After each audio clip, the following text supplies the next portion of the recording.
All right, are we ready? Yeah.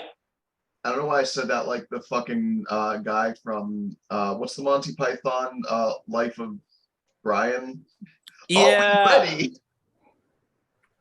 See, as soon as you said, "Are you ready?" my brain went to, "Are you ready, kids?" If I could keep doing the voice, I would finish the opening. But that was rough. Oh. Hello and welcome to Cape. Welcome back to Cape Corner is the thing that I say. It's fine. Who cares? Where we explore the history, story, and cultural impact of a different character or group every episode. You might be able to tell from the unhinged energy. We got the squad up today. Fucking, we got all three. Throw up gang signs. Don't do that because we're all white. Yeah, it's me, Blue. We got Jay and Jordan with us. Howdy. And it's funny because we're technically both Jordan, but one has to go by Jay to make it less confusing. Wow, you're just really doxing right out of the gate, huh? What, you gonna call me by my fucking government name too? You want my address while you're at it? Yeah. Didn't agree to that shit at all. I'm not here government naming people. Yeah, fucking narc. Anyway, we're doing Kingdom Hearts today. So this is, bro, how did I spend $50 on groceries? This receipt can't be right. Oh, it's the foil. How did you not spend $50? I spend like $150 on groceries every time I buy them. Oh, same here. Oh, interesting. I'm usually good at making it down to like 30 if I try really hard, but then there will be a 150, and then for the next 2 or 3 weeks, I spend like 20 or 30. I get paid every 2 weeks, and I buy groceries every time I get paid. Okay, so that is going to add up to that sounds about even. Yeah, I'm fat. I figured out why I spent $54 because I thought I had the brilliant idea to buy aluminum foil, and it wrecked me. Jay, did you just say that you're fat? Because that's a goddamn lie. I said I'm fat and I'm constantly eating. That's why mine's so high. One of those things is true, but you're specifically constantly eating because you're not fat. High metabolism. Yeah, exactly. I'm in the same boat. I'm definitely bigger than you, but I should be like 400 pounds, and I'm not. Dude, I wish I had that kind of metabolism. If I eat like, 2 saltine crackers after dinner, I gain 30 pounds. Oh, Andy fucking hated me when we were together. They'd be like, bro, what the fuck? I sniff the fumes of a pizza that I passed by, and I gained 5 pounds. Yep. I'm like, sorry, fucking blame my genetics. All right, so let me see. Hang on. We did Kingdom Hearts Key. We did Kingdom Hearts Birth by Sleep. We did Kingdom Hearts 1. God, it's been so long since we've done a Kingdom Hearts episode. And we did Fragmentary Passage, and we did Kingdom Hearts Chain of Memories. So this should be the 6th one. Sounds about right. Yeah. The reason we also need to start doing these more often is because they continue to make Kingdom Hearts things and add-ons. Since we started this, they made Kingdom Hearts Dark Road, which expands on Xehanort's origins. And now they're getting ready to do Kingdom Hearts Missing Link, which is like I think it's a GPS-based mobile game, like Pokemon Go. Okay. I don't know about that, dog. I don't like those. But I mean, I'm at least gonna have to like watch the YouTube video of the story that Story inevitably makes, like they did for Kingdom Hearts Key. Okay, so what do you guys remember of Kingdom Hearts? I just want to know what has stuck with you throughout this. The main character's name is Sora. I'm about 85% sure. Yes. What's his last name? Oh, you fucking got me there, man. I did get you because he doesn't have one. Oh, thank God. Question, that was unfair. I could have really fucked with you and been like, his last name is obviously Takanuchi. And then you just start being like, yeah, you know, Sora Takanuchi. And people would be like, the girl from Digimon?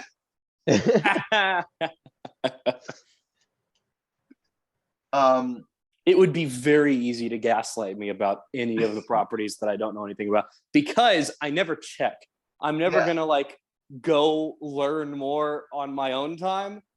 It's like what you've told me is what's there. So you could gaslight me on any of this stuff and it would work brilliantly. Okay, you know what? This actually might be fun. I'm gonna give you guys a little mental exercise real quick to try and reawaken some dormant. Oh, okay. Okay, what is the weapon that Sora and other Kingdom Hearts protagonists? It is called a Keyblade. Yeah, you both got that. All right. What is the Keyblade modeled after? Key and a blade. Yes, it is modeled after the Keyblade, which is spelled like squiggly X dash blade. Okay. Or the X blade. You can just call it the X blade. Oh, okay. What is X blade? Sounds cool. What does the X blade give you access to?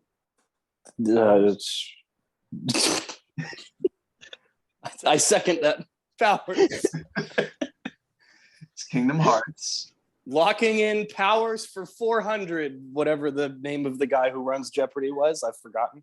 Oh, Alex. Alex! That's what I was thinking of. Don't start forgetting him already, man. Okay, what is Kingdom Hearts?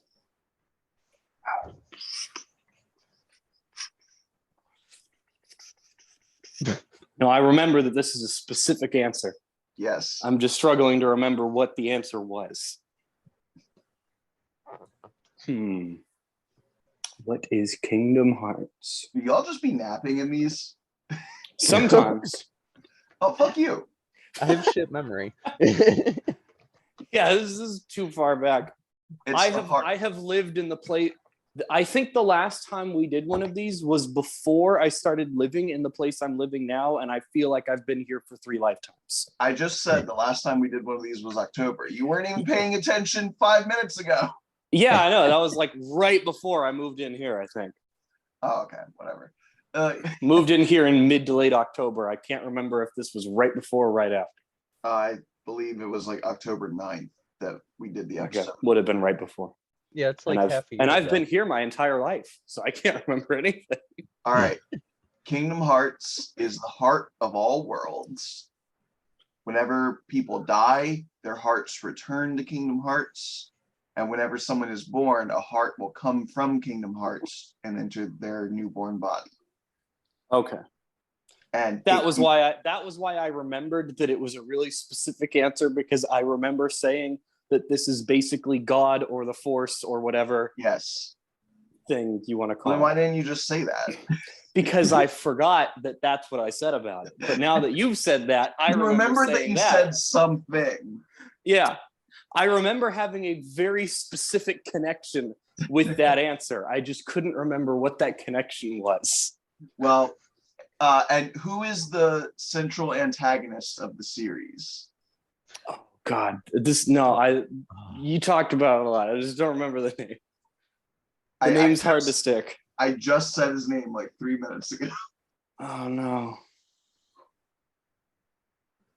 Jay, what do you got? The only name I remember him saying was Sora. No, it's Xehanort. Xehanort! Oh, yeah. See, it all comes flooding back once you say it and I hear it, and then I'm like, yeah, okay, I remember all the times that you said that name. He was a kid that was growing up on Destiny Islands, and he got visited by his own future self pulling some time travel chicanery. Cool. And then he forgot most of what happened on the time travel adventure. And I'll get there. When we get to Dream Drop Distance, I'll talk about that shit. Ooh, fun. But it set him on the path subconsciously. He grew into an old ass fucking man like 80 years later.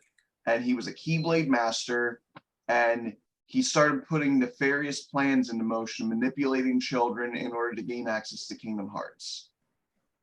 He took a boy named Ventus, he split his heart in half, left the light half with him, out of the dark half made a guy named Vanitas, and was like, now when you two fight, you'll be beings of pure light and darkness clashing at equal strength. You'll forge the X-Blade, and then I'll get Kingdom Hearts. And he possessed a boy named Terra. So he's now young again because he's possessing, like an 18-year-old. And unfortunately, he lost his memory, shit went south, and that whole plan failed. Then he wound up casting his body off, forming both a Heartless, which he stole his master Ansem the Wise's identity, so he called himself Ansem, Seeker of Darkness. And he also formed a Nobody, because when you form a Heartless, you also form a Nobody. The Nobody added an X to his name and jumbled the letters of Ansem around. His name is Xemnas, and he leads Organization 13. Ansem, Seeker of Darkness, wound up time traveling and doing that shit and talking to his younger self and being like, hey, grow into an old man and fuck shit up. And then return to the present, possessed Riku. Sora and possessed Riku fought. Sora beat Ansem in Kingdom Hearts 1, sealed the door to darkness, but Xemnas was still around, and his organization members lured Sora to a place called Castle Oblivion in Chain of Memories, where they fucked with his memories, replaced his memories of his mutual love, Kairi, with a girl named Naminé. Naminé was in the castle, and one of the organization members named Axel wound up freeing Naminé. Naminé admitted what she did to Sora, and Sora had to get put into sleep for like a year in order to have all of his memories restored. But he would lose his memories of Castle Oblivion and Naminé and all that shit. That's an extremely abridged version of everything we've gone over. These are all familiar things upon hearing them now. Yes. That was my goal, to at least reignite some of the neurons. Yes, yeah, you got to power up those neurons. There you go. Okay. They go away after a while. So, now that we've got that established, I also told you that in the events of Kingdom Hearts 1, in order to save Kairi, whose heart had left her body and taken refuge inside of Sora, he had to release his own heart with a Keyblade. And doing so, he became a Heartless temporarily. It's fine. It wasn't even a big deal. Kairi hugged him and he got better. Okay, cool, good. The real answer is she's a Princess of Heart, so she has like crazy fucking dormant powers, and she just like makes a new body from or whatever. But what did I just say happens when you become a Heartless? Your name gets scrambled and bad. Yes, but what is that iteration of you called? Yes. No, wait. No. Sounds familiar, but it doesn't. These terms are so damn hard to have stick in your head. If only, okay, here's the idea behind its name. If only one of you can truly exist, then that other you must not exist.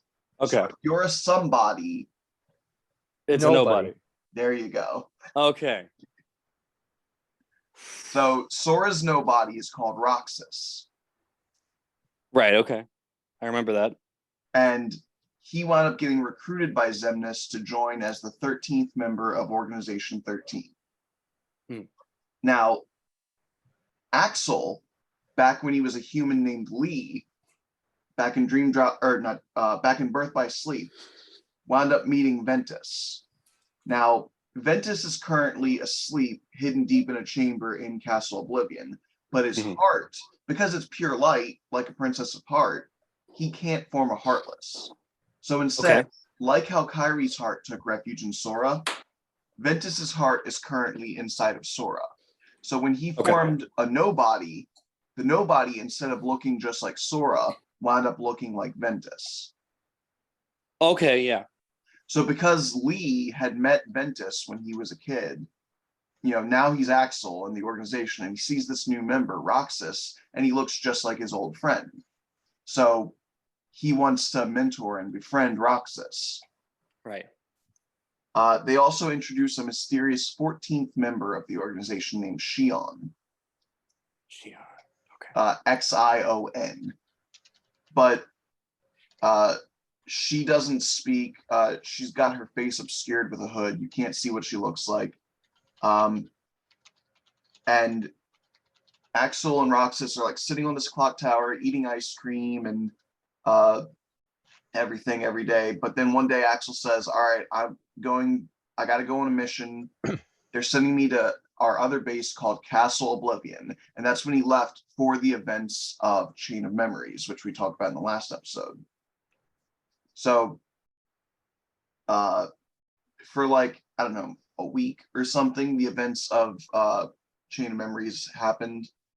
And Roxas was just kind of on his own, except he wound up having to go on missions with this girl, Xion. And that's about all I had told you about that previously. So now we're going fully into Kingdom Hearts 358 Days Over 2. Okay. Which is how it is pronounced. It's spelled like 358/2 days. Yeah. But it's 358 Days Over 2. So the reason for that title, because I know that the Kingdom Hearts titles are kind of wacky. Yeah. And people like to make fun of that one a lot. Kingdom Hearts 2 is said to start exactly 1 year after the events of Chain of Memories. So after Sora goes to sleep, he's asleep for exactly 1 year. Okay. So that's 365 days. And when you start Kingdom Hearts 2, you play in the life of Roxas for about 1 week, and then you go back to Sora. Okay. So this is the other 358 days of that year. Okay. Cool. And the over 2 is because you see it from the perspectives of both Roxas and Xion. Right. Okay. Okay. So, like I said, she doesn't talk too much. In fact, she doesn't speak at all. The first thing she says is after their second mission together, he starts to leave, and she says, Roxas is your name. And he's like, yeah.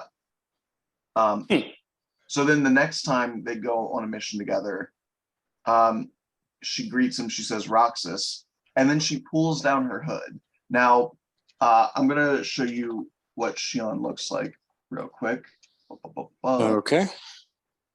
Shouldn't show that because that'll be a spoiler in a little bit. Okay, here we go. Okay, so this is Xion. There we go. Okay, cool. Yeah, she's a cutie. But there's a thing about her that people who played Kingdom Hearts 1 would realize. Fuck, god damn it. Sorry, hang on. And for comparison, this was what Kairi looked like in Kingdom Hearts 1. Mm-hmm. So she looks a lot like a black-haired Kairi. Right. But as I had already said in Kingdom Hearts Chain of Memories, we know that Kairi formed a nobody through the process of Sora forming a nobody. Because again, Princess's heart, which is what Kairi is, have hearts of pure light. They're the only beings in the universe that have that phenomenon, except for Roxas, which was like manually done by Xehanort. Right, okay. Ventus, sorry. Ventus has a heart of pure light. But yeah, so when your heart is separated from your body or it becomes corrupted by darkness, a heartless forms from the darkness in your heart, merging with like the darkness of, the world around you. But if you have no darkness in your heart, you can't form a heartless.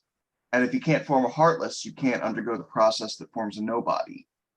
But when Kairi's heart was in Sora's body, and it was released. And he started the process of forming a nobody.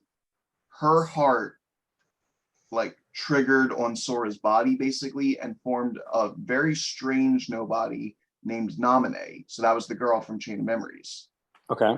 So she is Kairi's nobody. So we know that Kairi does have a nobody, but that's who it is. So then we're left going, well, then who the fuck is Xion if she's a nobody that looks like Kairi, but she's not Kairi's nobody?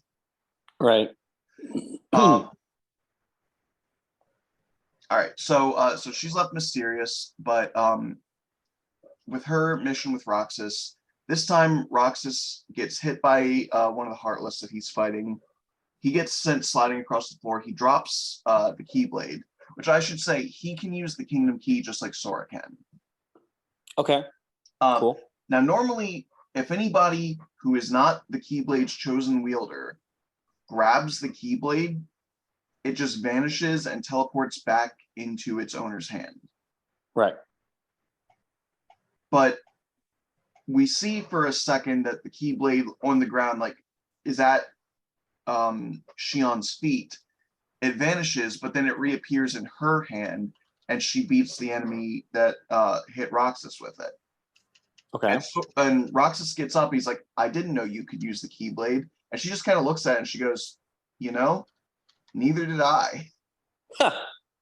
And they just kind of share a laugh about it. And he's like, come on, you earned this. And he takes her up to the clock tower where Axel would always take him and buys her some sea salt ice cream. And Cool. it's like, this is what Axel always did for me to celebrate a mission. So I'm doing this for you now. And he mentions that him and Axel are friends. And she's like, do you think I could ever be a friend? And he's like, sure. You know, when Axel comes back, we'll come up here all together, the three of us. That's nice. Yeah. So all the different trios in Kingdom Hearts have like fan-made group names. So like the Destiny trio is, you know, like Sora, Riku, and Kairi.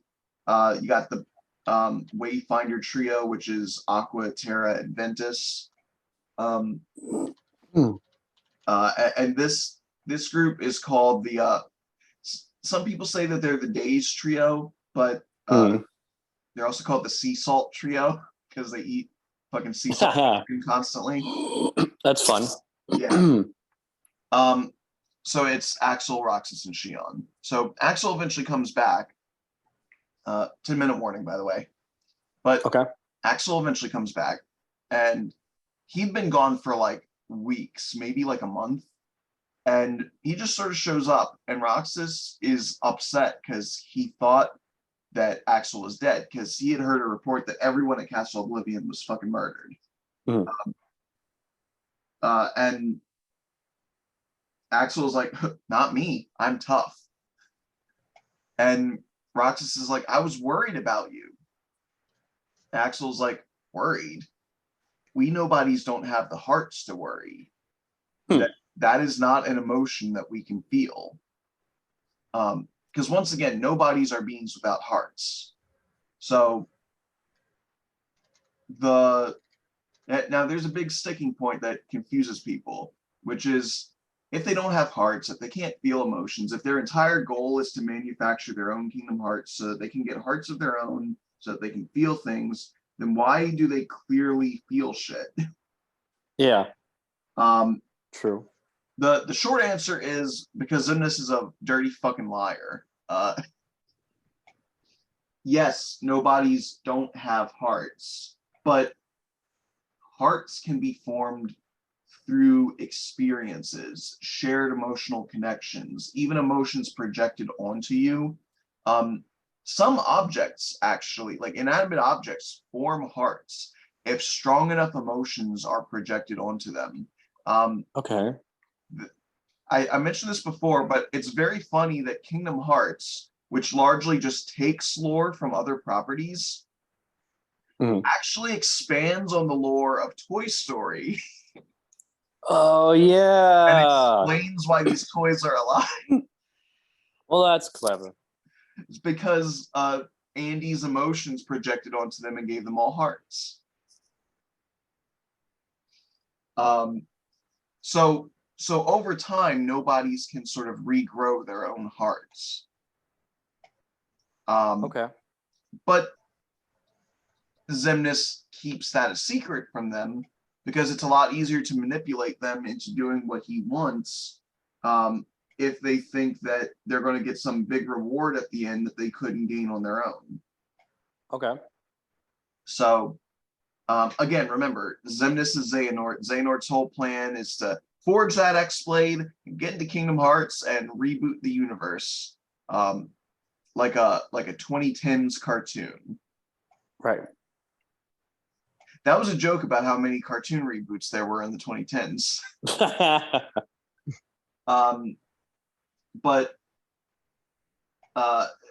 so his whole thing of like one really strong pure light versus one really strong pure darkness didn't work. So instead, because when the original X-Blade was destroyed at the end of the Keyblade War, it shattered into 13 pieces of darkness and 7 pieces of light. If I just get 7 like relatively light guys to fight 13 relatively dark guys, then that'll reforge the X-Blade. Okay. So interesting. Organization 13 with that in mind. Except, oops, 5 of them are fucking dead because of Chain of Memories. So that plan sort of busted. Luckily, he's still got his own past time traveling self in the mix, because his original plan with Ventus and Vanitas, plan A, that failed. Plan B was use Ansem's Seeker of Darkness in Kingdom Hearts 1 to destroy a bunch of the worlds, forge a fake Kingdom Hearts out of their hearts, and power that way. That plan failed. And in this game, it is just kill a bunch of Heartless with the Keyblade. Okay. Co-opt the Keyblade's ability to release hearts to Kingdom Hearts, and instead send them to a mass above the world that never was, the organization's stronghold world, to form their own Kingdom Hearts of people's hearts, and use that power. So he's just continuing with that now, because the last plan to get the X-Blade and the true Kingdom Hearts is basically just going to be a rehash of Organization 13, but in that instance, it's going to be 13 of himself, which we'll get to that. We'll get to that in Dream Drop Distance and Kingdom Hearts 3. Real weird, but okay. Yeah, I'll explain it then. Don't worry about it. Just know that this guy is like Voldemort, and he's like multiple places. Okay, fun. Love that kind of threat. Always fun. Yeah. I've been watching my friend Korn play through the series for the first time, and he recently beat Dream Drop Distance. And there's a famous line that Zigbar, the number 2 of the organization, says, where Sora's like, "Aren't you afraid of becoming someone else?" And it like zooms in on Zigbar's singular yellow eye, because he has an eye patch over the other eye. It's like, me, I'm already half Xehanort. Oh. And Korn is just like, how can you be half of someone else? Did he possess you again? But then how is his heart in his own body? It doesn't make any sense. The long answer is he's just cutting his heart into little chunks, basically. Okay. And he's just putting a little piece of himself, and he's given just the tip to a whole bunch of people. Oh God.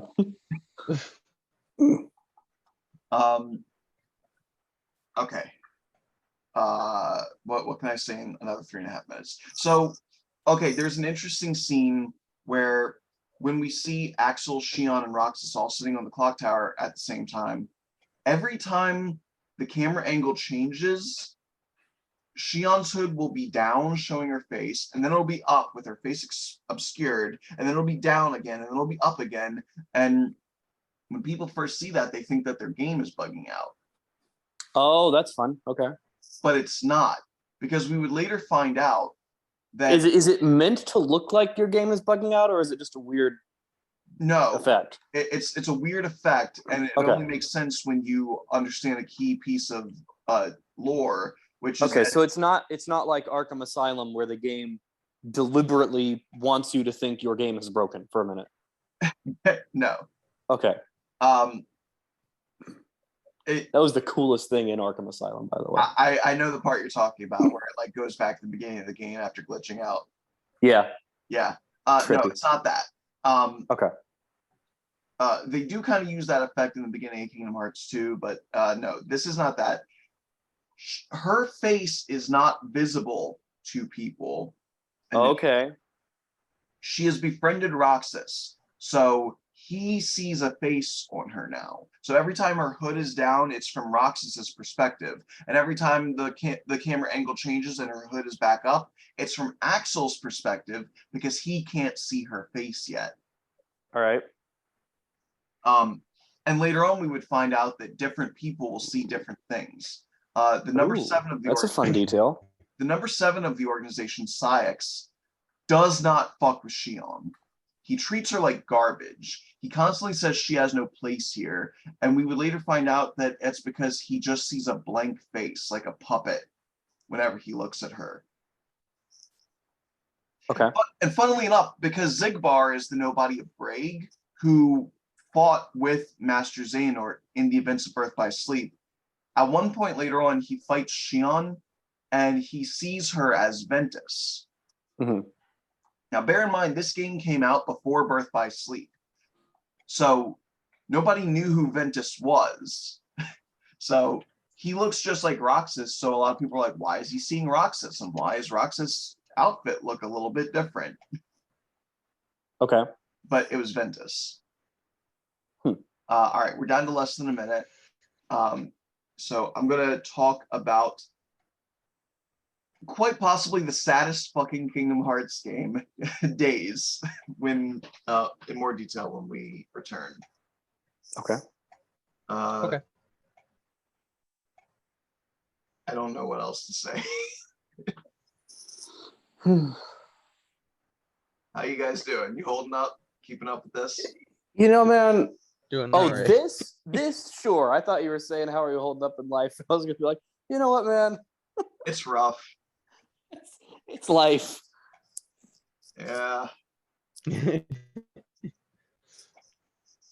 I could say something real heavy, but I don't want to end the clip on that.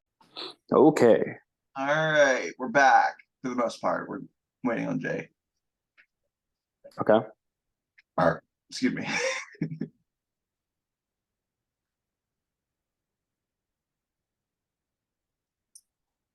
Where the fuck is I? What was the super heavy thing about your impending living situation? Yeah, the homelessness thing. Yeah, dude. Oh my god. That stressed me out hearing it, and I can't imagine living it. Yeah, it's. I was kind of just sort of going through my work day for the first half of the day yesterday and the days because it was kind of preoccupying my thoughts. I'm trying not to. Yeah, I'm trying to be like, it's cool. I got 10 months to figure it out and not focus on I've already been trying to figure it out for 12 months. Yeah. Damn. Yeah, so anyway, Kingdom Hearts. Let's oh wait, I can't even escape into happiness with Kingdom Hearts because we're gonna get into some depressing shit here. All right. Oh no. Okay, so basically Xion once again brings up the topic of friendship and asks Axel, like, does this mean you and I are friends, Axel? And he's sort of like embarrassed or unsure at first, but he's like, well, if you're friends with Roxas, then yeah, of course you're my friend. And she just sort of smiles and says, thank you, Axel. And he starts to be able to see her face after that. Okay. They regularly go on missions. They come back and at the end of the day eat ice cream on this clock tower. The most dangerous fucking like hangout spot ever, by the way. Like this is like a fucking 50-story tall clock tower, and they just sit on the edge of like there's no guardrail or anything. They just sit on the open edge at the top of this clock tower, dangling their feet off of the ledge. We see people fall off of it twice in the Kingdom Hearts franchise, so we know that this is not safe, and yet they just keep fucking doing it.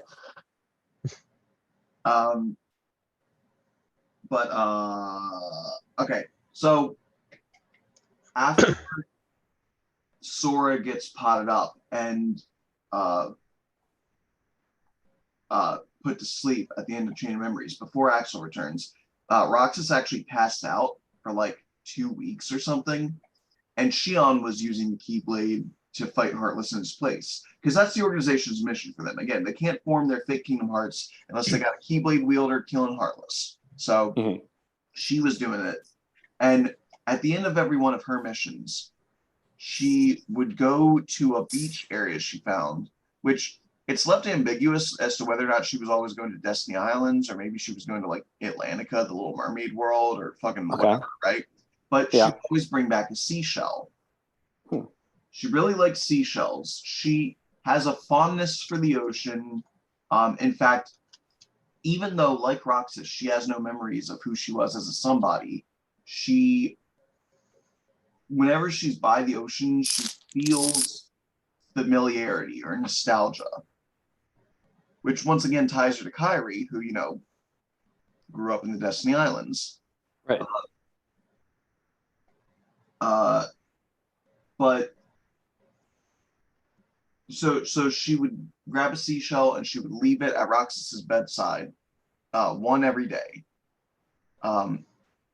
And he woke up and he like listened to, you know, the ocean in one of the seashells, and we see a shot from Kingdom Hearts 1 of Sora and Kairi at the dock on Destiny Islands. So that's meant to imply that some of the memories from Sora are starting to leak into Roxas.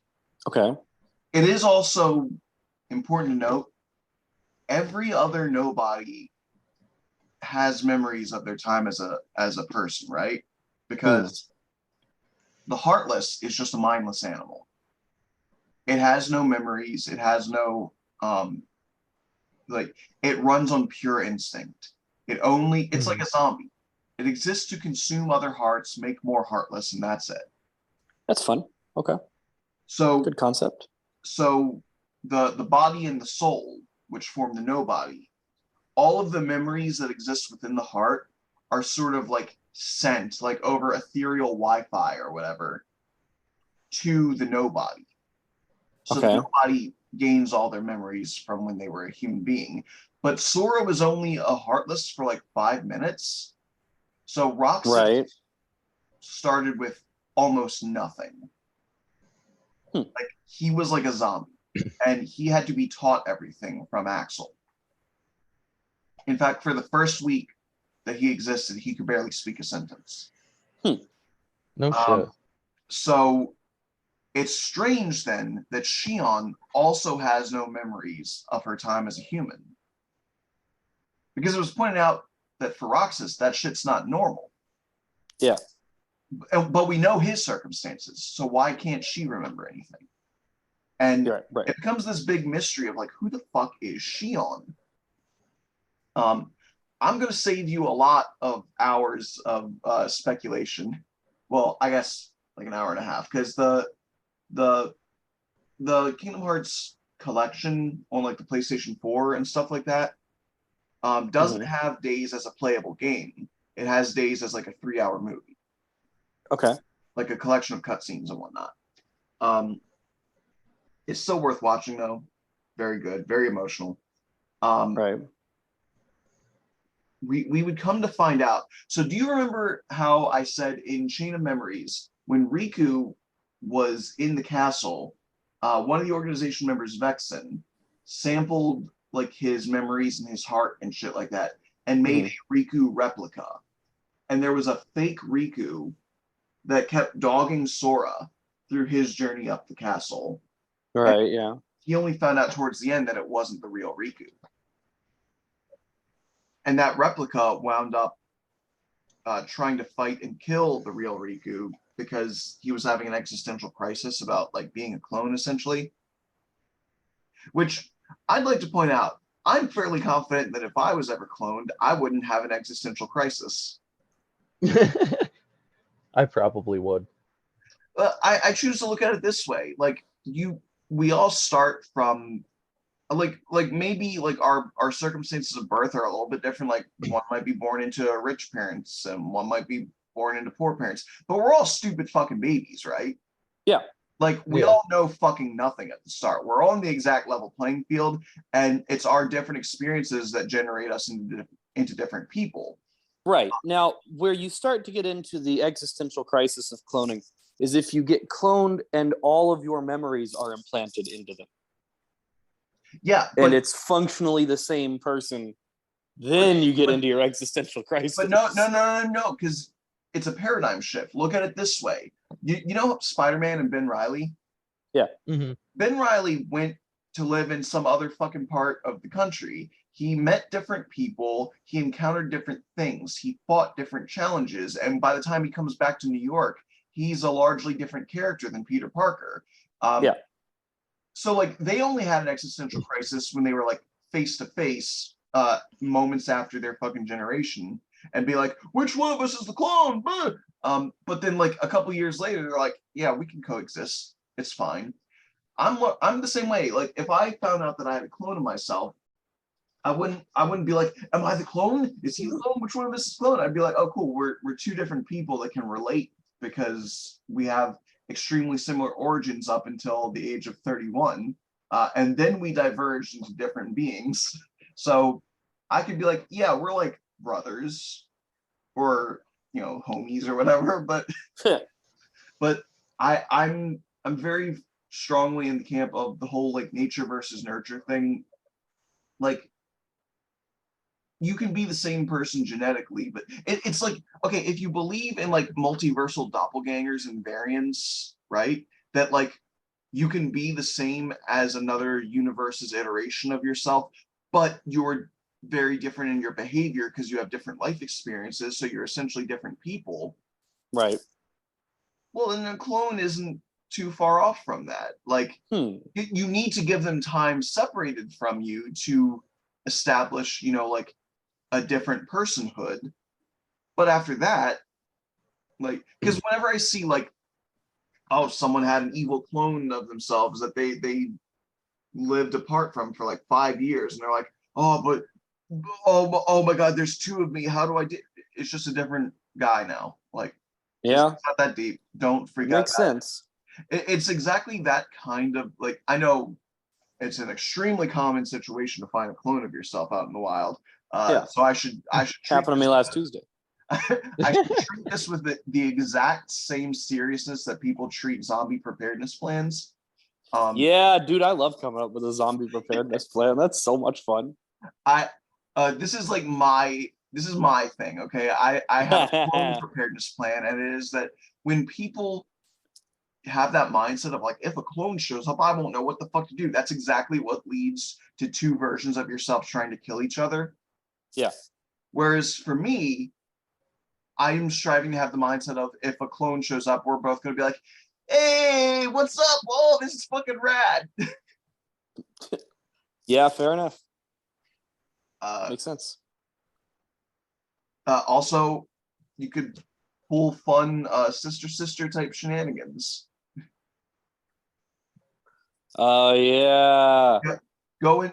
I don't feel like going into work. Hey, can you go in for me today? It's like, yeah, I got you. Or like, hey, we got two different wardrobes. Wouldn't it be really funny if we just gaslight people? Yeah, that's funny. Yeah. Anyway, what was he talking about? I have no idea. How did I get on this? Wait. I forgot to actually. I was talking about Riku replica. Okay. Right. So we know that the replica program exists. Xion is in fact not a nobody. She is a replica. Mm-hmm. And you know how if you like take out the X and rearrange everyone's letters, you get their real name. Like Axel becomes Lee, and Roxas becomes Sora, Xemnas becomes Ansem, all that stuff.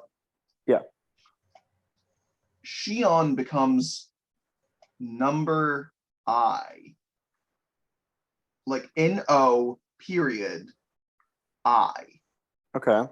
She is replica project number I, or number, like some people are like, is that number 1? But I think I've also seen the theory that it's supposed to be like an arithmetic kind of thing where it's a stand-in for an imaginary number.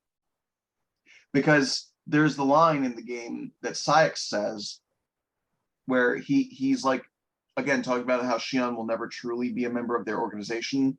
They're in the round room, which has all these absurdly tall chairs that everyone sits in. And he's like, count the chairs in here. Look around. We have, and we always, or he's like, we are and always will be 13. So the idea of a 14th member, that's an imaginary number. She is not an actual member. So she is a replica made of Sora's memories of Kairi. And it's very specific because in Kingdom Hearts 1, towards the end, you can, in Kingdom Hearts Final Mix, rather, you can fight a secret boss, which is Xemnas, as it turns out. But it's the first time we see one of these guys in these black cloaks.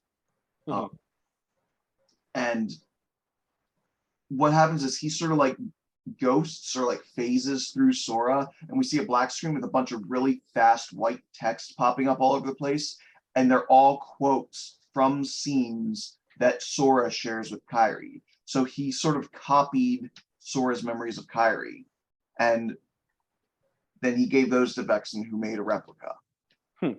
So that's why she looks a lot like Kairi. That's why she has honest things that Kairi has. She is not Kairi's nobody. She's essentially a replica of Kairi. But she's not really Kairi's replica, since her body wasn't, you know, what she was copied from. It was Sora's. Right. Okay. So there's this thing people say where like everybody is Xehanort and everybody else is Sora. So like Ventus and Roxas are Sora's because, you know, they're like half of him or in his heart or whatever. Xion is Sora. Naminé is kind of a Sora because she was made with part of his body, since, you know, that whole thing. So it's just funny that even the people that are like connected to Kairi are partly Sora. Yeah, that's interesting.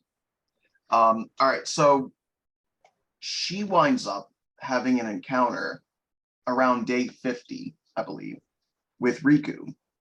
They've been told that there was an imposter, someone wearing the same cloak as them. You might recall, you probably don't, but it's fine, that at the end of Chain of Memories, there was this guy that popped up, Diz. His face is wrapped in red bandages. He's actually Ansem the Wise, who was banished to the realm of darkness by his apprentices, led by Xehanort.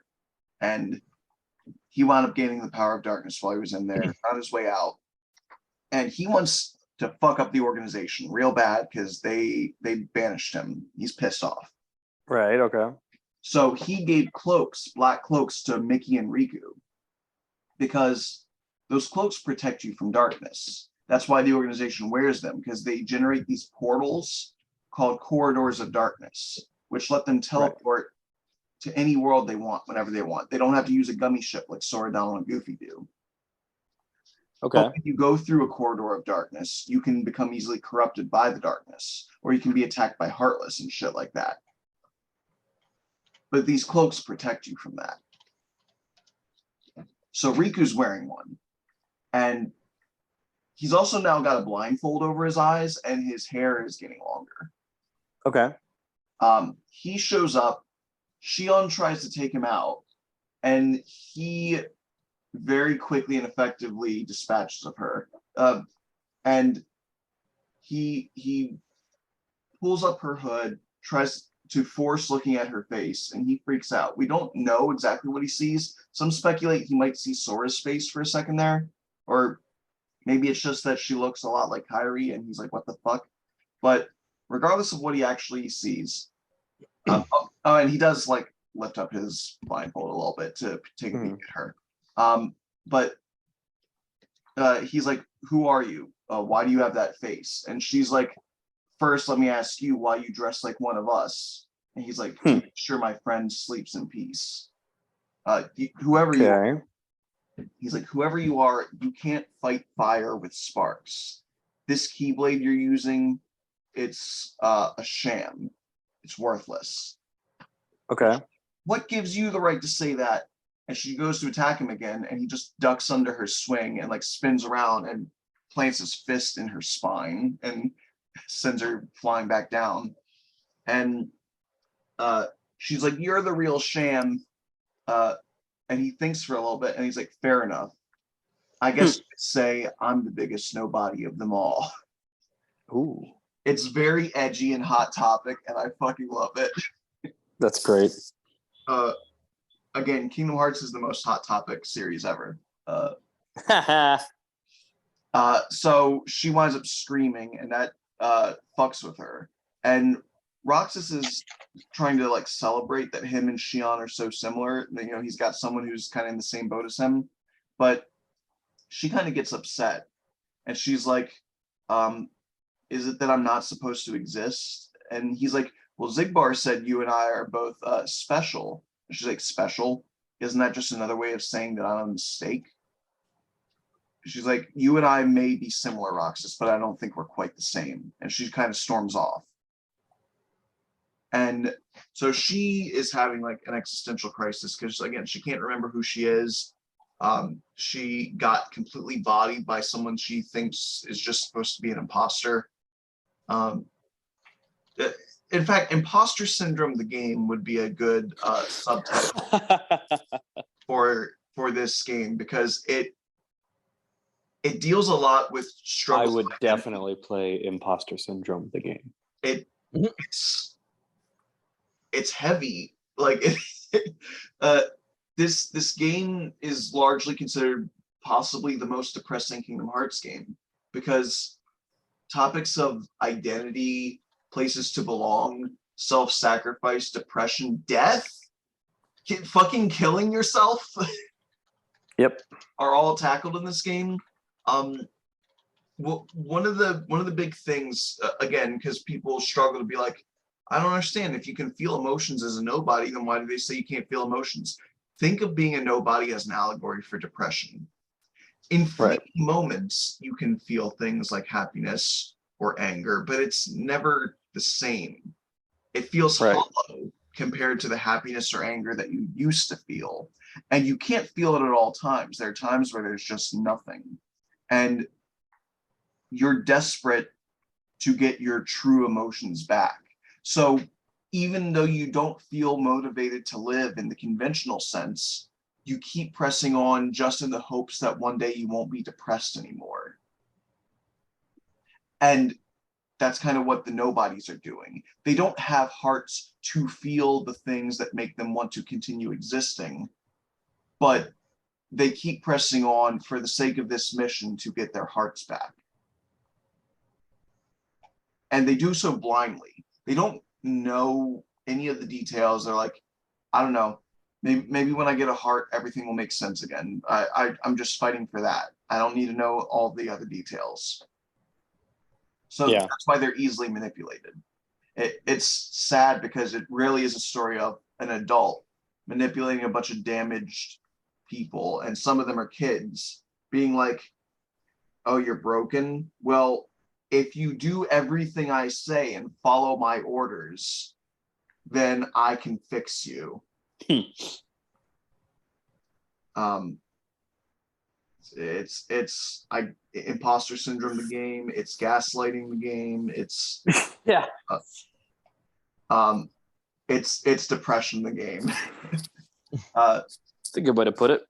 So look, a lot of ups and downs happen over the course of the game. Sometimes Xion will pass out. Sometimes she can't use the Keyblades. Sometimes they have to trick the organization by having her and Roxas go on the same mission, and then Roxas kills twice as many Heartless so that they don't know that Xion can't use it. Sometimes Axel winds up, at one point, Axel winds up attacking Xion. Okay, so I guess I should say Xion winds up forming a sort of friendship with Riku. The second time they meet, it's because she was on Destiny Islands and she passed out, and Riku found her. And when she woke up, he wound up explaining who Kairi is, and he found out from Naminé that when she was trying to piece Sora's memories back together, a bunch of his memories were leaking into Roxas. Mm-hmm. But then from Roxas, they were going into a third party, Xion. So Xion wound up getting a bunch of Sora's memories, and she wound up having so many of them that they couldn't put all of Sora's memories back together because they weren't there in Sora anymore. Right. So she's a part of Sora, and the only way Sora can wake up is for her to die.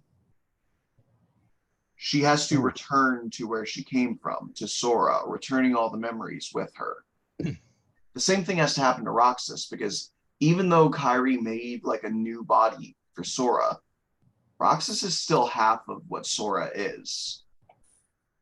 And so he can't fully wake up until Roxas returns to him as well. Especially because Roxas still has at least some of the memories of Sora inside him.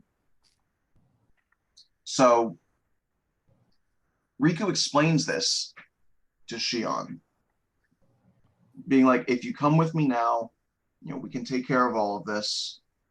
And she's like, but it's my friends. They need me. And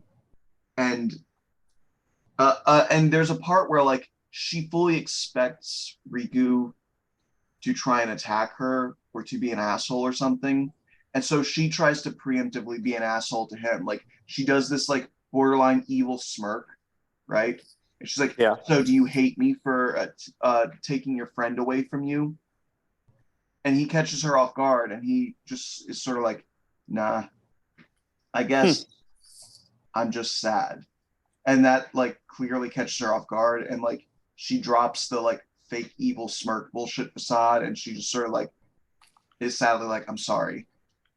And it's clear that like there's a parallel to people who have suffered trauma there, because, and I'll tell you this one from personal experience because I lived this one. When you're bullied and mistreated and people act like you're human trash for so long, you believe that that's all anybody wants to do with you. And so you start trying to hurt them before they can hurt you. Mm-hmm. I was very cruel when I was a teenager. I was hateful, and I would make other people feel bad about themselves. I would call people idiots when they knew that they were struggling with their schoolwork. I would call people ugly or wimpy or pathetic when I would attack whatever they felt bad about themselves. I would hit their weak points because I felt it was like prison rules where you had to be the bad guy so that somebody else who's bad doesn't hurt you. And I feel like for a minute there, Xion was starting to resort to that, but because Riku was being more empathetic with her, she dropped that real quick. Again, I think a big part of the reason why this series resonates with so many people is because a lot of people have lived through traumatic ordeals in their lives, especially these days. So you can see these sort of like micro interactions that reflect your own trauma responses. And Xion resonates a lot with me. And I know she doesn't resonate with a lot of other people. Even my friend Korn, like when he was doing a character tier list, he at first was trying to put her down like all the way at the bottom. And it took a lot of prodding from me and other people for him to be like, okay, you know what? I rethunk it. She is really good as a character. Um, but anyway, like, so what winds up happening is that she kind of pals around with Riku for a little while, but Axel's ordered to bring her back to the organization, so they get into a fight. Axel knocks her out. Yeah. And there's tension between the group. And this is sort of a big crux of this game. It's the stormy waters of trying to navigate their friendship while also being a part of this evil organization. And bear in mind, Axel can't really refuse a direct order from Xemnas, because Xemnas, well, apparently Xemnas has the power to turn them into dusks, which are the lowest form of nobody. They're these squiggly little white creatures with zippers for mouths. And I don't think we ever actually see him turn anyone into a dusk. But regardless, he uses that threat to keep Axel and the others in line. Or he'll just fucking kill them. Like, whatever. Regardless of what he'll do, Xemnas is too powerful to defy. So Axel is oftentimes forced to do terrible things. He has this line that he says multiple times in the series, "Why am I always the one stuck with the icky jobs?" It's kind of reflective of that. Again, they're all based on different Final Fantasy classes. His is the assassin. Right. So he is forced to do the dirty work a lot of times. Again, he sort of orchestrated the deaths of the other 5 in Castle Oblivion. Okay. He personally killed Vexen. He convinced Riku Replica to kill Xion. And he attempted to kill Marluxia, and it's through him releasing Naminé that Marluxia was able to be beaten. So at least like 3 of the 5, he had a hand in killing.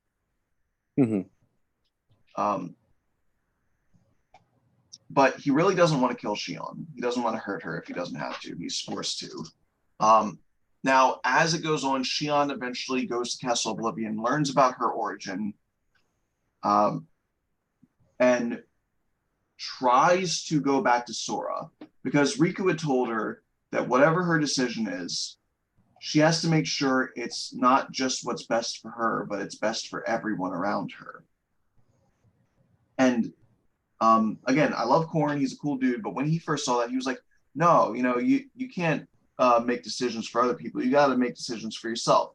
And yes, loving yourself is important. And a lot of times people will try to make you throw away your own self-worth, what's good for you in exchange for what's good for others. But this isn't that.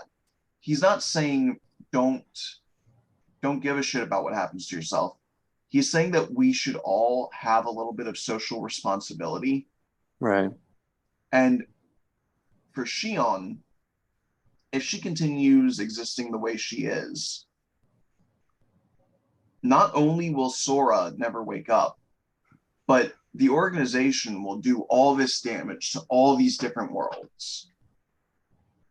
And so she winds up making the extremely heartbreaking yet mature decision that she's willing to die to help save everyone, including her friends. Right. Unfortunately, again, Axel is forced to bring her back. And this time we see a true outburst of emotion from Axel. Because he comes out, says his line, "Why am I always stuck with the icky jobs?" She's like, "I have to do this, Axel. I have to go back to where I came from." And he's like, "But how do you know that? Everybody thinks they're right." And she's like, "This is right." And he's like, "They're going to destroy you." And she pulls out the Keyblade and gets in a fighting stance. And she says, "Don't hold back, Axel. Please."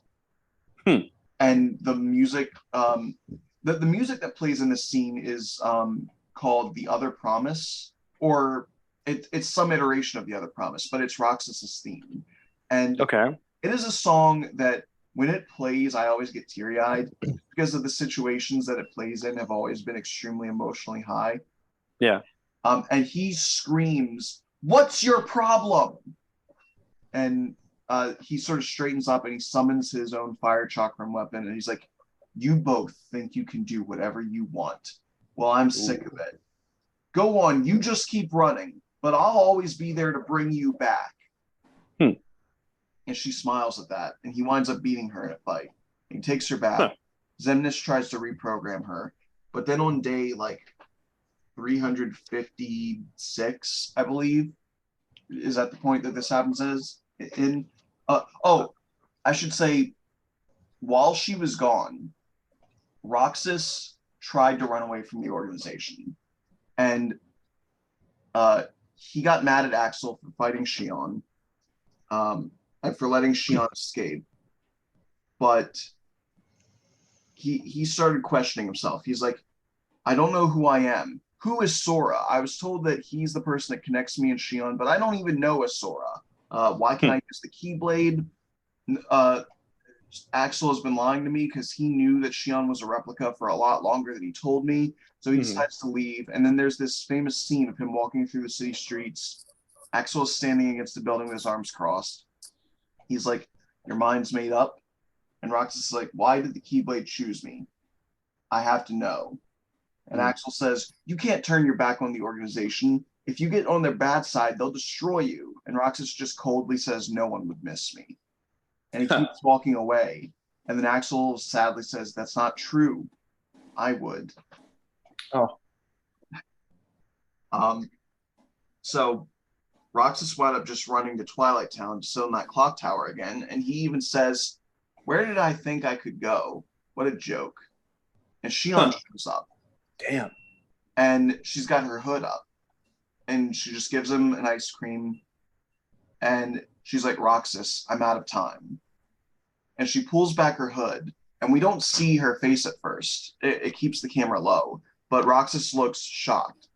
And she's like, even if I'm not ready, I have my part to play. Yeah. Look at me, Roxas. Who do you see? If you see someone else's face, a boy's face, that means it's time. And the camera pans up and she looks like Sora. And she's like, you filled me with so many memories that I feel like I'm about to overflow. Now I need to return them.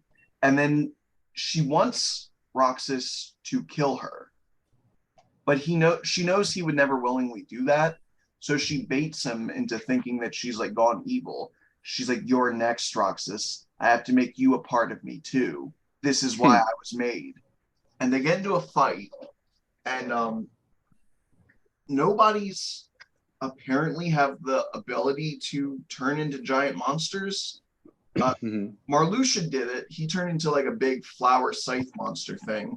And Xion does it too. She does it in multiple stages in the game, but in the like cutscene collection for the HD remaster, she just goes straight to stage 4, which looks like a big nobody version of Sora, basically.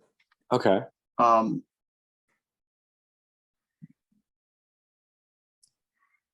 on.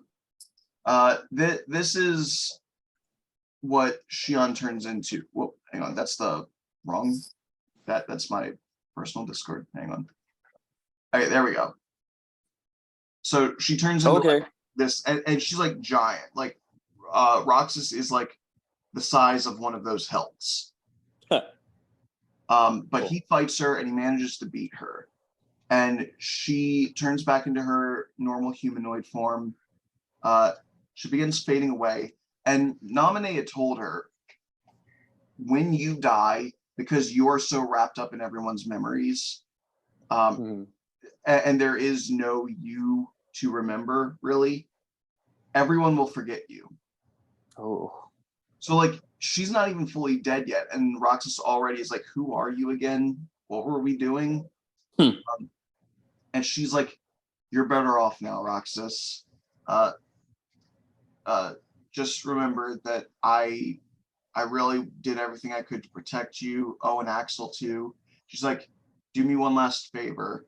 Destroy Kingdom Hearts. Don't let Xemnas have his way. And as her body starts to like crystallize and deteriorate, and like she reaches up to like rub Roxas's cheek, and then her hand starts to drop. And in that moment, he remembers her and he quickly grabs her hand again. He's like, Xion, who else will I have ice cream with? And a lot of people mock that line, but like that's like his big, this is my friend, this is our friendship activity thing. Yeah. And she just like basically turns into like glitter and like dies. And the hand of his that was holding her hand, when he opens it up, there's a seashell in there. It was like the last seashell she got. And that winds up leading into what the original secret ending of Kingdom Hearts 1 was, which is a shot of a hooded figure walking through a dark cityscape in the rain. A bunch of Neo shadows, which are like stronger Heartless, pop up out of the ground. Like it's got to be like 200 of them surrounding this figure. This figure pulls out 2 Keyblades. One is Oathkeeper, Sora's Keyblade that symbolizes his connection with Kairi, and the other is Oblivion, Sora's Keyblade that symbolizes his relationship with Riku. Right. This person's dual wielding Keyblades, and it's confirmed, I believe, that Roxas basically got Xion's copy of the Keyblade, and so his Oathkeeper represents his relationship with Xion, and his Oblivion represents his relationship with Axel. Okay. And he's just cutting through all these Neo shadows, and then we see Riku at the top of the clock tower there. Not the same clock tower, by the way. They're in the world that never was, the Nobody world, not Twilight Town, which is where they would always go after their missions. So it's like a dark skyscraper clock tower kind of thing. And like Riku leaps down from the top of the skyscraper. Roxas is running up it. He tries to throw Oblivion at Riku, but Riku catches it. And then they both land back down on the ground, cut through all the Neo shadows, and then they have a fight with each other. And we're at less than a minute now, so I will get into the ramifications of that fight and the end of days when we return. End of days. I get it? Because we're all going to fucking die.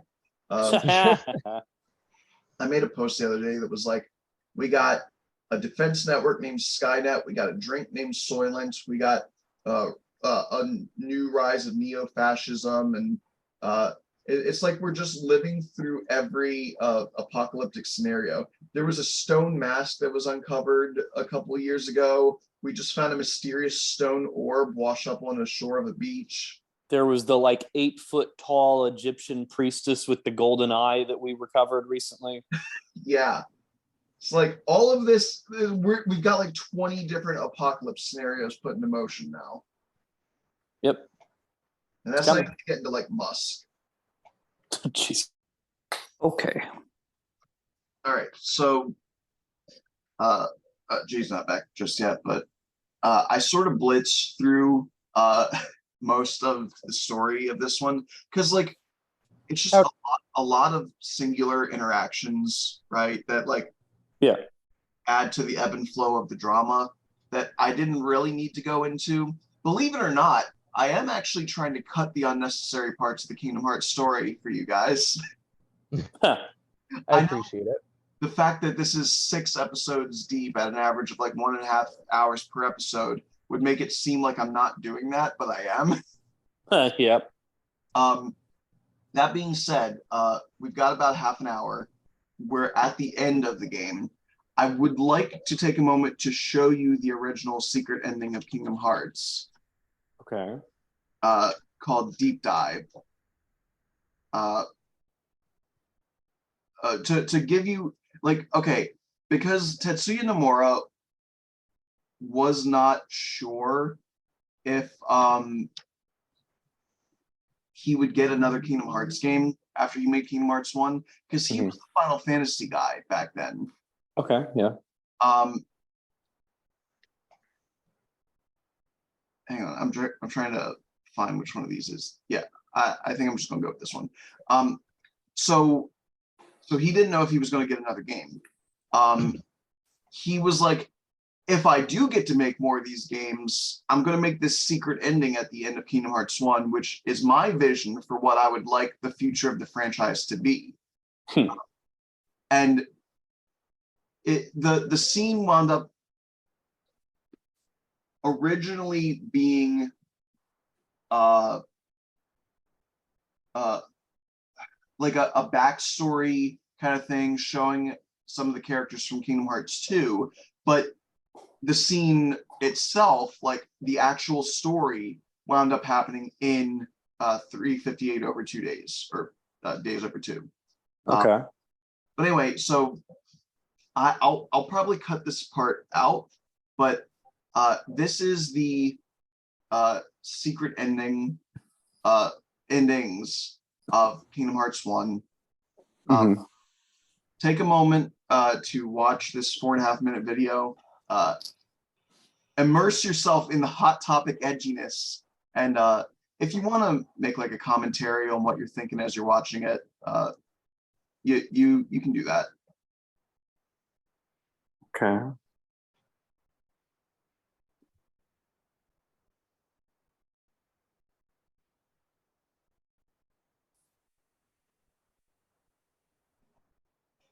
So I'll point out that this hooded person is Roxas. Okay. Cool. Spooky shadows. Yeah, those are the Neo shadows. They're a lot tougher than your typical shadows, which are the weakest mob bosses. Okay. And then there's Riku. Cool. Yeah, and this was the thing that made everyone go, "What the fuck? 2 Keyblades?" Because Sora. Yeah.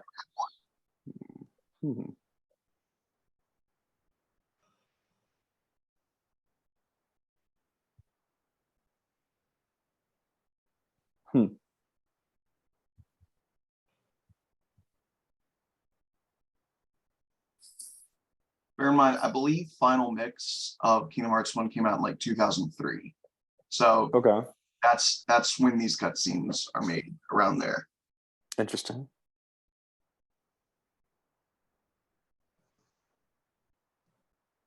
Oh, and long-haired girl on the beach there is Kairi. After a time skip, her hair grew longer. Cool.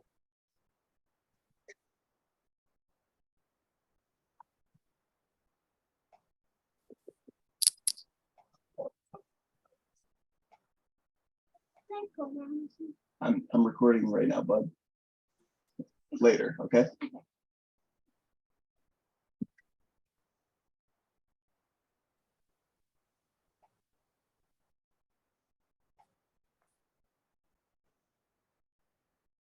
Okay, so are you at the scene where somebody just walked out of a rock? Yeah. Mm-hmm. Okay, so again, that was Roxas. There's a scene where soon after he was born, he wound up meeting in the realm of darkness with Xemnas, who's like, "I've been to see him. He looks a lot like you." So it's right after his secret boss fight with Sora. Okay. And it's very funny. It's a scene often used in meme compilations because Roxas is like, "Who are you?" He's like, "I'm what's left.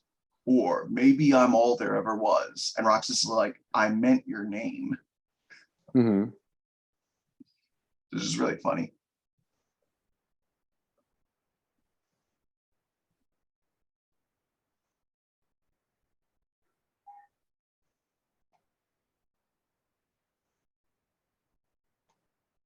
Oh yeah. Also, I think I mentioned it in a prior video, but Sora and them have the ability to just run vertically up walls. And my explanation for it is that in Kingdom Hearts 1, when Sora could not do that, he was learning the spells like arrow, gravity, stuff like that. So he can control wind and gravity at a master level by the end of Kingdom Hearts 1. So the laws of physics, like with scaling vertical surfaces, don't really apply to him as much anymore. So he can't really do it in Kingdom Hearts 2, but in Kingdom Hearts 2, he's a lot floatier. He's like super lightweight. When he jumps up in the air, he jumps like 15 feet up, and he stays suspended in the air for a second before falling back down. So, oh yeah, Mickey. Cool. So, and he's also like the lightest Smash Brothers character, or one of the lightest characters. Cool. Okay. Which which is wild because one of the Smash Brothers characters is a fucking sentient balloon. Yeah, that's funny. Actually, two of them are sentient balloons. You got Jigglypuff Yep. and Kirby. Yep. So yeah, it's very much to me like his body has been altered from mastering this magic, so now he can just run up walls. Anyway, yeah, Cool. so that was the original secret endings. We had no fucking context for any of that. Okay. How does it feel to know more watching that scene than actual Kingdom Hearts fans did? Yeah, that's funny. So anyway, they both land, they wipe out all those Neo Shadows, they fight, and Roxas actually beats Riku, sends him sprawling on his butt. Okay. Riku's like, why? Why do you have the Keyblade? And Roxas just goes, shut up, and goes to hit him. But Riku quickly grabs Oblivion off the ground and counters his hit, knocking him down. And then Roxas winds up getting back up. And well, I think I might actually have things out of order. I think when he knocks Roxas down, he like assumes he won and he like stabs Oblivion back into the ground next to his head. But then Roxas wakes back up, grabs Oblivion, and just attacks Riku. But like before that, when they were fighting, Roxas is like, out of my way. And Riku's like, do you actually have a plan? He's like, I'm going to destroy Kingdom Hearts, and then she'll come back to me and we can all be together again. Huh. Riku's like, you're talking about Xion. It's a struggle just to remember her name now.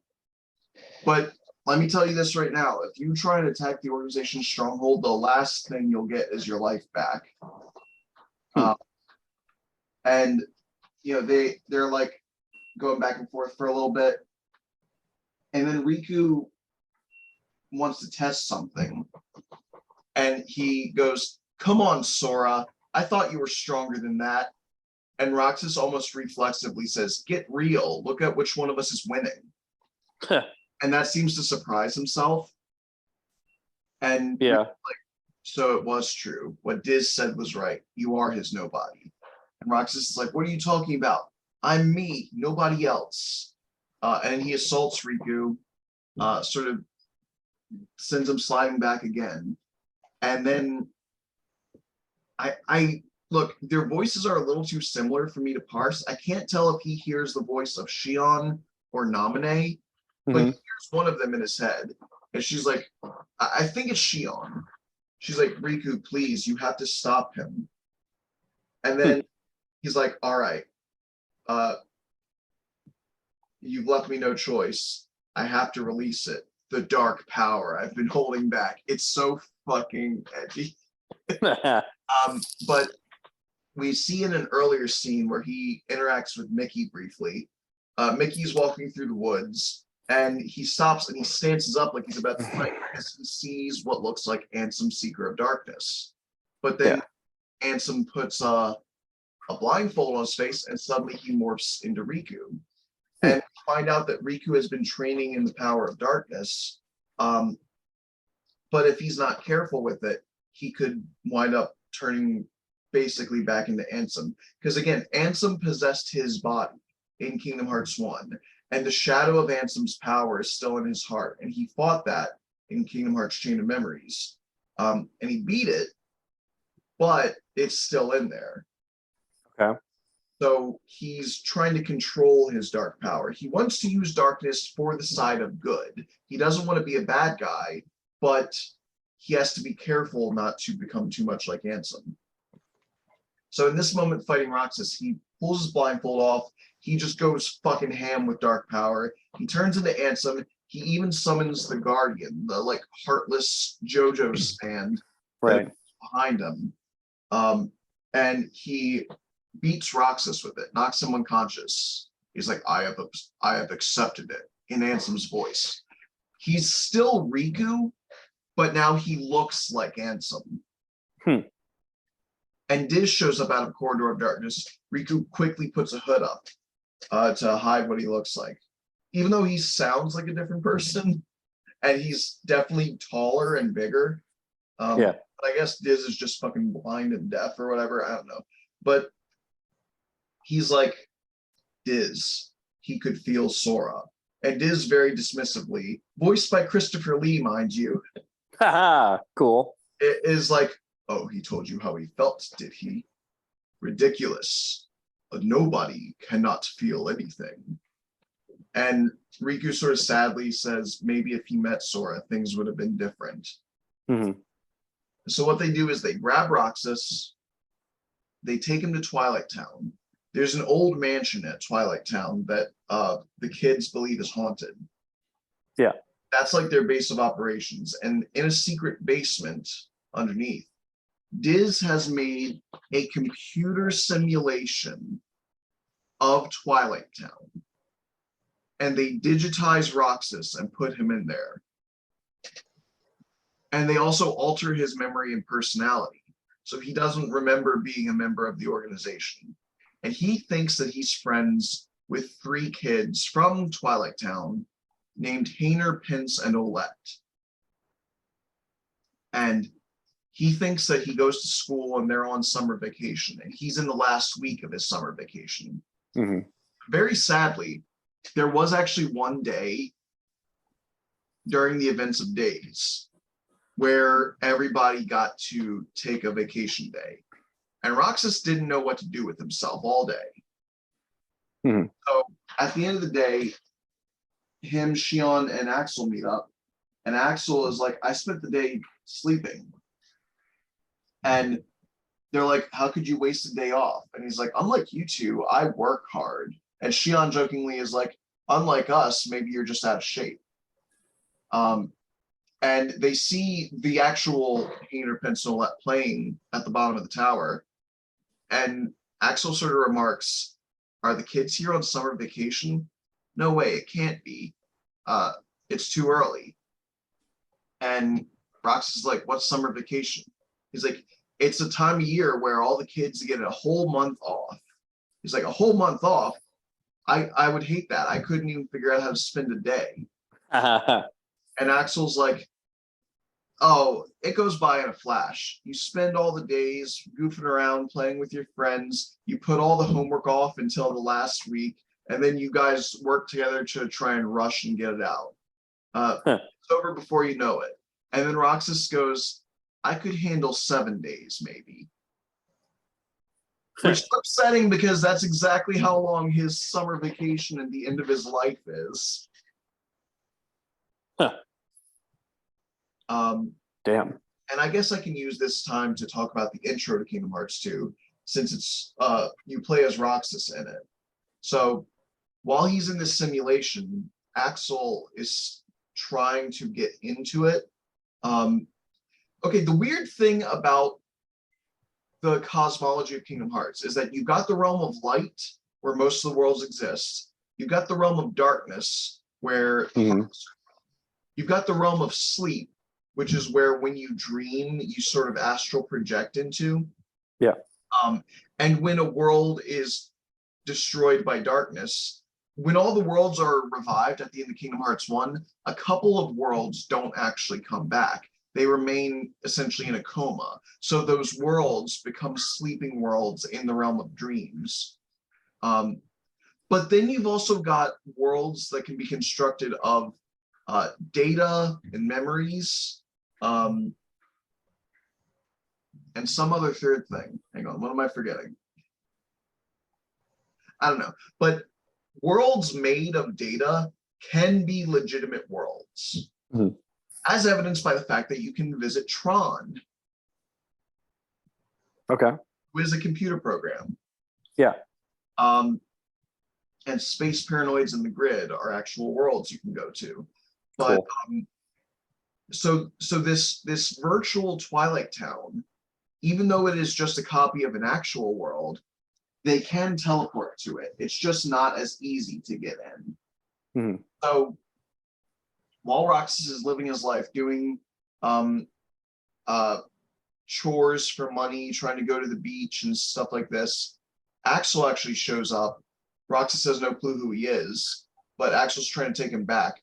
Though Roxas winds up getting protected by Diz. The world is like being frozen at times. Naminé shows up out of thin air, freezing time, and everything. She says she wanted to meet Roxas at least once.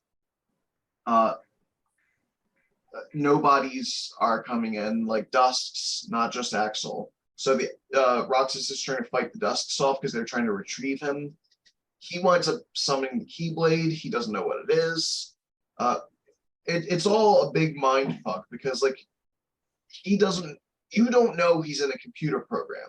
You don't know who it is. Kingdom Hearts 2 came out right after Kingdom Hearts Chain of Memories. So it was the third game. Nobody knew who Roxas was. Nobody knew what was happening. It was all a big mystery. Okay, cool.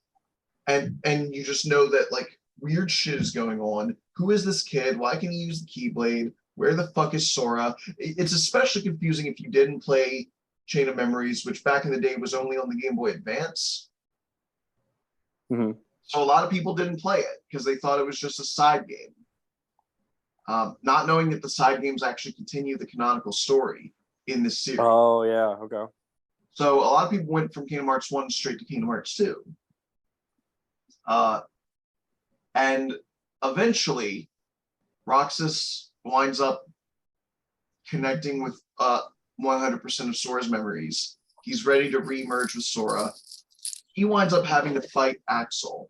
But prior to that fight, he manages to regain his memories of being in the organization.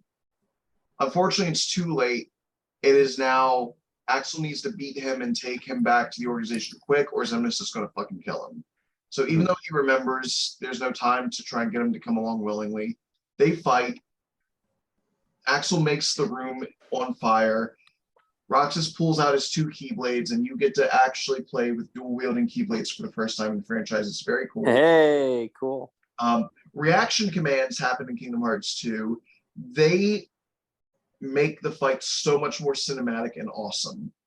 I've seen people try and trash them because, quick time events suck. What? You just press triangle and you win? Well, you got to time it right.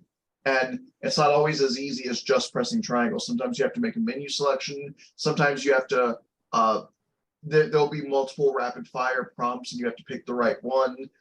Regardless, fuck you. It's really cool that Sora can be swinging his Keyblade on an enemy like normal, and then he'll jump up into the air and grab a chandelier and pull it down, and he'll ride the chandelier around the room in a circle, and he'll hit an invisible enemy.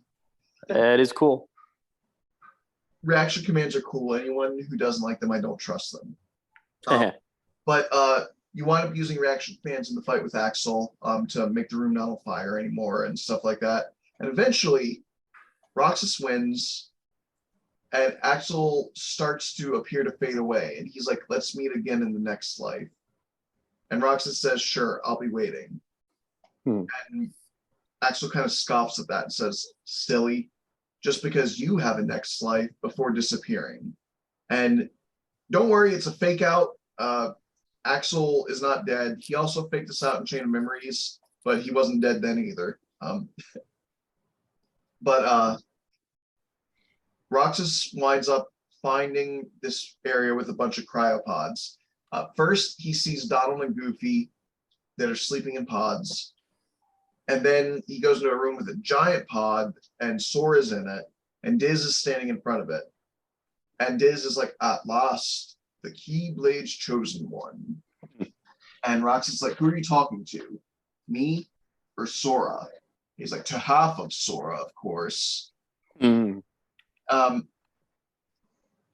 Roxas is like, who even are you? He's like, I am a servant of the world. And then he starts laughing, and he's like, and if I am a servant, you should consider yourself a tool at best. And Roxas is like, is that supposed to be a joke? Because I'm not laughing. And he tries to slice him with the Keyblade, but he's just a database projection. He's a hologram. And Roxas just screams and starts slashing at the hologram over and over and over and over. And finally he gets worn out. And Diz is like, come over here. And Roxas is like, I hate you so much. And Diz says, You should share some of that hatred with Sora. He's far too nice for his own good. And Roxas says, no, my heart belongs to me. And he tries to slash him again, and he winds up right in front of the pod, and it opens up, and he sees Sora floating there. And the other promise starts playing again. And Roxas is looking at the sleeping Sora, and he's like, Sora, you're lucky. It looks like my summer vacation is over. Oh. And it zooms out, and then we get the title card for Kingdom Hearts 2. That's pretty cool. And it's like 2 to 4 hours in, depending on how fast you are at playing this section of the game. Damn. But it's funny because nobody knows who the fuck Roxas is when you start playing it. Everyone's like, who is this guy? I don't want to play as him. I want to get rid of this guy. I want to go back to playing as Sora. And by the end of it, you're like, no, Roxas, I didn't mean it. I'm sorry. Please come back. I didn't want you to die. Yeah. Damn. Yeah. So it's that's where I'll end the Days episode. Next time we do this, we'll be talking about the big one, Kingdom Hearts 2. Largely considered one of the greatest action RPG games of all time. Okay, that's exciting. It is also where people think the games get really confusing. Oh, good. This is where it gets confusing. Well, I did these out of order. Remember, I'm not giving you the that's true. Yes. Order. I'm giving you it in chronological order. Okay, yes. I forgot about that. Just the way I prefer everything, to be honest. Well, when you play... It's how I watch Star Wars, so... When you play these games, you absolutely 100% should not play them in chronological order. You need to play them in release order. Not only because the mystery of who Roxas is a great thing. Like, even on the Kingdom Hearts HD Remaster Collection, they put Days before Kingdom Hearts 2, and people have to say, don't play in that order. For the most part, you can play from top to bottom, but make sure you play Kingdom Hearts 2 before you play Days, because the entire suspense of who Roxas is and what the mystery is happening around him is all killed if you play Days first. That and the secret endings for these games tease the next games to be released in release order. Okay. So if you play the games in chronological order, you watch one of those cutscenes, it's just showing you shit you've already seen. It lessens the hype. Yeah, okay. Plus the games try new mechanics, and it's just better to play them as they came out. Yeah, it makes sense. Because the ones... Also kind of like Star Wars.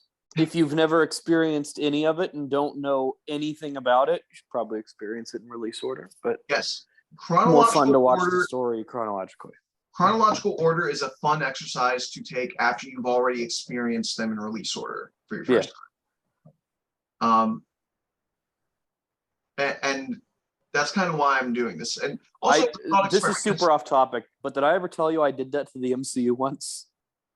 You did it in chronological order? I did it in chronological order, including post-credit scenes and openings. So, like, you start with the opening of Thor 2, and then the opening of Thor, and then, like, you step through, like, specific scenes that take place in specific years. And when you watch Captain America, you stop, and then after you've watched Iron Man and Iron Man 2, you watch the beginning and end scene of Captain America. That must be a nightmare if you're including Eternals in it. Eternals had not come out yet when I did this experiment, thankfully. Because Eternals would have to be chopped up into like 20 pieces. Yes. So thankfully that was not out yet when I did this. Man. But anyway, yeah. Okay, so let's see. Okay, we've done the first 6. The next ones that we have to do will be Kingdom Hearts 2. I don't even know if I'm going to do an episode on Coded, to be honest, because it's too stupid and terrible, and really the only information of note I can tell you in 5 minutes. So I might combine Coded with Dream Drop Distance, to be honest. So an episode of Kingdom Hearts 2, an episode encoded in Dream Drop. Wait, what am I forgetting? Hang on. It's Kingdom Hearts 1, Chain of Memories, 2, Days, Birth by Sleep, Coded, Dream Drop, Fragmentary Passage, Key, and 3. So we did Key, Birth by Sleep, Fragmentary Passage, Kingdom Hearts 1, Chain of Memories, Days, then it's Kingdom Hearts 2, Dream Drop, and Coded, and then it's going to be Kingdom Hearts 3. Yeah. Okay. So there's probably only like 4 more episodes, because then I would do like an episode about the little bit of stuff that happens in Melody of Memory and whatever I find out happened in Dark Road. And then we'll be all caught up. Cool. At least until Kingdom Hearts 4 comes out. Oh, good. All right, so what do you guys think? So I'm curious. Do any of these like characters or stories that I've described so far resonate with you? I talked about how Days tends to resonate with a lot of people. Yeah. Then again, I don't know if that's a fair question for me to ask you, because you guys admitted you can't remember a lot of the other stuff I've talked about. It's very hard to retain this info. It's very dense stuff. It's the same thing on it's funny enough that like I'm into so many nerd things, but like Lord of the Rings I never got into. And even though I've seen all of those movies and read all of the books, I don't remember a damn thing. Did you watch I don't know anyone's names. I did not wind up watching that. You should. Just because I'm not into it enough to have cared. It's only 9 episodes, and we won't get any more for like 2 more years. Okay. So, I may have to pick that up. Yeah, you should. I don't think money is a good measuring stick for the quality of something. Yeah. But it being the most always pisses me off when people produced, it's the most expensive TV show ever produced, and that's pretty cool. It's a cool title to hold. It's pretty quality. And it is really good. In fact, 2 of my favorite moments in the series aren't even around like fights. Like one is just an event that happens that changes the environment, and the other is literally an argument that people have inside their minds with each other. But it's some of the best shit. I was so fucking hyped when I saw it. That's cool. I won't say any more because any more might be spoilers, but you should watch it. Okay. But yes, the only reason I've even been doing this series with you guys in chronological order is because I'm telling you what happens and you're not playing it. And you're not retaining a lot of it. So I want, when all of this is over, you guys to play the Kingdom Hearts games. I know that sounds like a big task, but you can just like, first of all, it's worth it. The games are fun as hell. The story, a lot of people play these games just for the games, which I feel is objectively wrong because the story is too good to pass up. But it does speak to the fact that the games are really fun. That they want to pick up incredibly story-heavy games and just skip the cutscenes because the gameplay is so good. Kingdom Hearts 2 is a game from 2005, and it's still more fun to pick up and play than a lot of games that come out today. Yeah. And also, fuck what some of these people say. Kingdom Hearts 3 is fantastic as well. They can suck my cock. They suffer from Star Wars syndrome, where they had decades or something to imagine what they thought the conclusion of the story would be, and then it wasn't that, and they went, so it's bad. It's not. Yeah, I hate when that happens. One of the funniest criticisms I see of Kingdom Hearts 3 is you spend 80% of the games doing inconsequential Disney worlds, and then they cram all the story in the last act of the game. And I'm like, Kingdom Hearts 2 did that exact same thing. Y'all love it so fucking much. Anyway. Fair enough.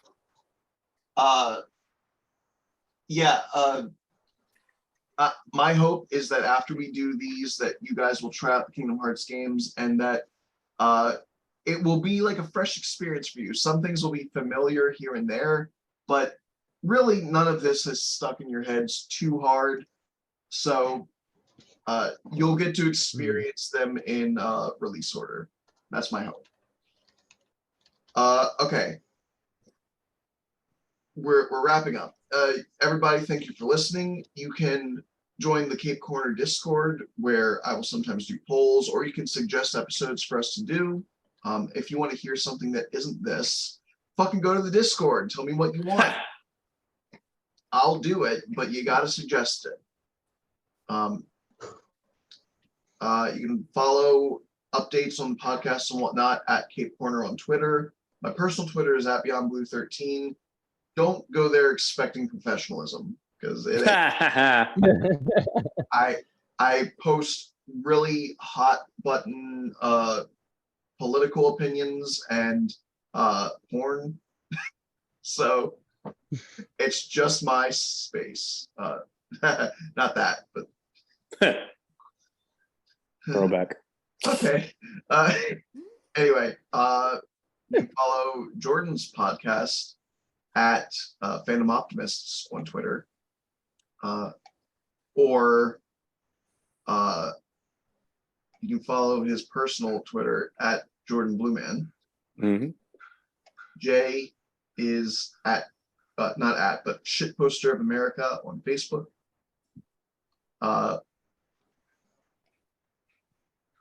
Hall of Pods link tree in the description. That's our podcast network. It's got the SJW Comic Book Club, and it's got the Fandom Optimist, which I just mentioned, and it's got True Believers, a comic book podcast. They're all pretty cool to listen to. Go check them out. They don't talk about Kingdom Hearts, so if that sets it apart. If that's a selling point for you, then there you go. Let me see. You can support the series at my Anchor page. It works just like Patreon. Share the episode with a friend. I did it. I said all the things, I'm pretty sure. Pretty sure. Okay, so I got a question. Which one of you will be... Oh, wait, no. I don't need either of you motherfuckers next weekend. Because what's going on next weekend? I'm going to have a special guest. Ooh, that's fun. Yeah, my friend Kairu. Who's that? Huh? I just said it's my friend Kairu. Oh, I think there's some lag on my side then. I do think so. It sounded like it for a second there. Okay, so we're going... What are we talking about? Hang on. Good thing to know. Oh, I think we're going to be talking about Alita Battle Angel. Okay, cool. And I don't know anything about that series. So it's going to be a rare instance where somebody explains a thing to me. Oh, that'll be fun. Dope. But then after that, following weekend, do either one of you know if you'll be available? I think so.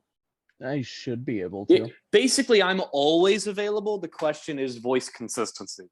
I think I've filled my quota of giant robots for now. Okay. Which means I probably want to talk about like Agents of S.H.I.E.L.D. Fun. Ooh.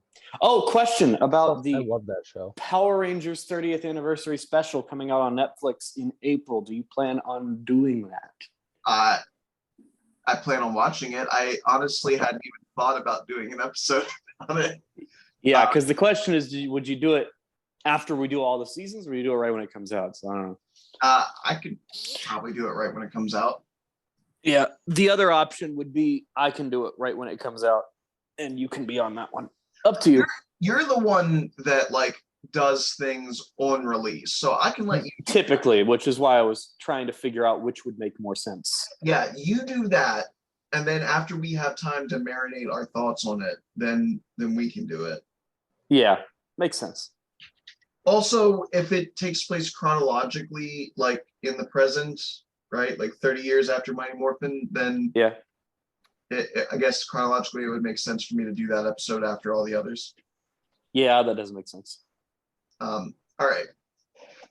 All right, so we got our next couple weeks of ideas mapped out with that. So Cool. everybody, once again, thank you for listening. A lot of times I have some big like emotional psychological think piece to say with these Kingdom Hearts ones, but Yeah. I pretty much already said it. Like depression sucks. Fucking killing yourself for social responsibility is a very upsetting and heavy topic. Yep. Also not recommended in the real world because we don't deal with monsters and living shadows and beings without hearts. So like, you know, if you're feeling that you are making things worse or burdening people, God, I would love to just say see a therapist, but even that's hard these days. Okay, we've got It's like expensive. we got 2 minutes left. I'm not going to turn it into a fucking sad boy hours about the state of the world. So I'm just going to say, everybody, thank you for listening. Stay strong, stay true to yourselves, and remember, we can all be heroes. Okay, that was about to get really heavy, and I do not have the time for that. Yeah. All right. Thanks for indulging me on this once again, guys. No problem. I promise next time we all three get together, we can do Ray. That'll be fun. Maybe not in the way that we would like to. It's a gangbang joke, you see. Yes, that's a good joke. Thanks. That's I'm glad I made it. Look, all I'm saying is that Daisy Ridley is extremely attractive, and these fat, sweaty fucking neckbeards who try so hard to make her out like she's not. Yeah. All right, man. Well, look, all I'm saying is I've touched a boob and you haven't. So, all right. Anyway, I'll see you guys next time. See ya. See ya. Bye.